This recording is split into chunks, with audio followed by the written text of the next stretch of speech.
ప్రస్తుతం ఉన్న స్మార్ట్ యుగంలో ఏ ఇంట్లో చూసినా సెల్ ఫోన్లే దర్శనమిస్తాయి. రోజంతా సెల్ ఫోన్ వాడి ఇంట్లో ఛార్జింగ్ చేస్తాం. ఏ ఇంట్లోకి వెళ్ళినా స్విచ్ బోర్డ్ కు సెల్ ఫోన్ ఛార్జర్లే దర్శనమిస్తాయి.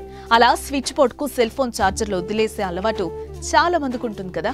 కానీ అలా స్విచ్ బోర్డ్ కు సెల్ ఫోన్ ఛార్జర్ ఉంటే ఎంత ప్రమాదమో తెలుసా?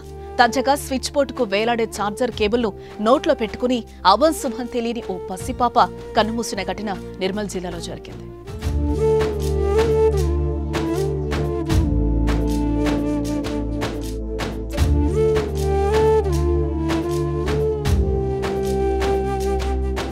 కడే మండలంలోని కొత్తమద్ది పడిగకు చెందిన దుర్గం రాజలింగు సుశీల దంపతుల రెండో కుమార్తె ఆరాధ్య ఉంది. 7.5 వయసున్న ఆ పాప గురువారం రాత్రి ఇంట్లో ఆడుకుంటూ విద్యుత్ బోర్డుకు వేలాడుతున్న సెల్ ఫోన్ ఛార్జర్ పిన్ను నోట్లో పెట్టుకోగా షాక్ కొట్టడంతో అపస్మారక స్థితిలోకి వెళ్లిపోయింది. వెంటనే తల్లిదండ్రులు ఖానాపూర్ ఆసుపత్రికి తీసుకెళ్లగా పరీక్షించిన డాక్టర్లు చిన్నారి మరణించినట్లుగా తెలిపారు.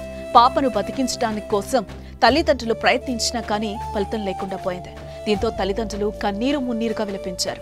స్విచ్ బోర్డుకు ఉన్న ఛార్జర్లు తీసివేయండి, లేదంటే ఇలాంటి ప్రమాదాలు జరిగే ఆస్కారం ఉంటుంది. అలాగే ఇంట్లో ఉన్న చిన్నపిల్లలపై ఎల్లప్పుడూ ఓ కన్నేసి ఉంచాలని మా విన్నపం.